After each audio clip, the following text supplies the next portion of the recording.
loves. I'm here and I am ready to share. That was cheesy.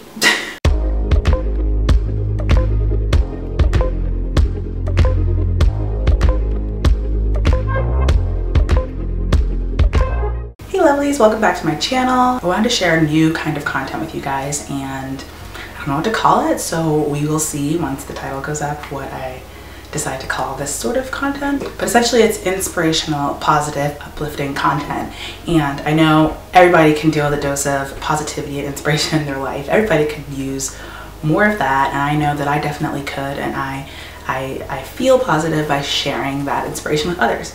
So when topics come to my mind, I feel like I just want to share them with you guys. Today's topic is going to be about who you are. Who am I? Who are you? And how can you figure that out? I think we're all kind of on that same journey of trying to figure out who we are and what we should be doing in life. Almost, what is our purpose for being here? What work should we be doing? What is going to make me feel alive? Who am I? And I feel like, especially in this generation, as well as this age group, I'm in my 20s, I feel like it's the time where you get out there and you're trying to figure out like the waters, test everything out, see what it is I like, what it is I don't like, because you might have been told you were supposed to like something for most of your childhood and now you're wondering, do I? So I feel like I hear a lot of my friends talking about this, and it's something that I personally have dabbled in, struggled with, overcame at points, struggled again. It's a journey, and I just want to share with you guys the keys that I have discovered in this journey. And one is to reframe the way that you are viewing this journey. In one way, you want to move away from seeing it as discovering yourself and see it more as remembering who you are. Because if you see it as discovering or trying to figure out who you are, it makes it seem like it's some sort of puzzle you have to figure out, or some sort of like code you have to decipher, and you have to work really hard to get to some other place that's not here. But that's counterproductive, because if you see it as remembering who you are, then you can see it as something that's already here. Your identity is here. It's you, and that you is within yourself right now, probably under a blanket of cloudiness from judgment, society, doubt, but it's there, it's within you, and it already exists. And if you see it as remembering who you are, then you remember that you always have that power and that access to who you are deep within. So if you reframe it from trying to, I guess, go on an actual journey somewhere and see it as going on a journey within, you don't actually have to go anywhere, you just have to explore yourself. That definitely helped things for me, because then I was looking less outward and at other places, people, things, and more at myself and what I enjoyed and how I felt, and really taking the time to unpack who was this person that is me. And another way to view it is, instead of thinking of it again as a journey from here to there, here being present, there being future, whenever you discovered yourself, it seems like it's linear. It seems like it's a destination. That's not true. It's not a destination. There's no place you're gonna get and you've suddenly figured out everything about who you are and everything's just perfect. It's a journey. It's ups and downs, constant ups and downs, hills, valleys, places, feelings, moods. It's not linear in time. It's not linear even in feeling. You could have really good days and then have bad days. You could have days where you're feeling strong in your passions and you're totally there. And then some days where you're just sort of like, you don't have the motivation and you don't really understand what the next steps are, how you should be feeling about what you're doing in life. And I feel like that's all really natural.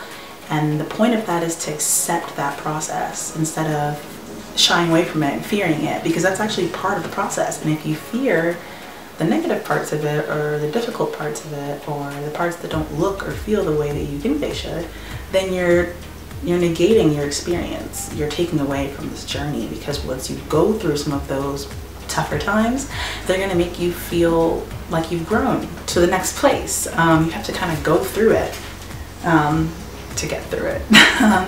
So kind of reshaping the way you think about the whole journey can be so helpful. Underneath those, I feel like it branches off into like having on blindfolds almost. I feel like it's our automatic response given the nature of society today with technology and social media. It's our given nature to look out at other people and see what they're doing. And when you see people who are seemingly or look like they're in the right place in their journey, and people who look like they might not be in the right place in their journey, then you start avoiding the people who look like they're lost and start following people who look like they're found. That can be good as far as finding inspiration, but there's such a fine line between getting inspired by someone and comparing or being competitive with someone, even subconsciously in your mind. And that's why, even though you can find inspiration, it's better to have on blindfolds somehow to be able to filter out some of it. And that way you can keep your energy and still focus on you, even while being inspired by others. And that's a hard journey that I think, myself included, we're kind of all just on it, trying to figure out how to do that, how to get inspired without too affected by other people. Because again, if you are on this journey to remembering who you are going to look for inspiration to feel the way you want to feel fulfilled and happy and at peace. And sometimes you can get lost on the wrong track. I know I've done it before. I know I've looked at other people who are successful on YouTube, or people who are successful looking in my life, who seem like they have what they want, only later on to speak to them about their journey and hear that they're not where they want to be. There's so much that they want to work on. And it's not that I'm wishing ill on anyone, it's that there's two sides to everything. There's a good side and there's a bad side. There's positives, there's negatives. It's all a beautiful journey, but it's not gonna look like someone else's success just isn't how yours is gonna look, and why should it? You know, it's two different journeys. Those are kind of my tips that I feel like were on my heart today, and I just wanted to sit down and make a video for you guys since I'm here and I am ready to share. That was cheesy. Since I'm trying to share these kinds of videos with you guys, I don't know if I'll just call them like inspiration or something, but this is the kind of thing that really makes me feel alive. It makes me feel passionate and makes me feel like I'm closer to being who I am. So please let me know how you feel about this content. Have you been dealing with feeling lost on your own journey? Have you been finding yourself getting too lost in the social media world or what have you?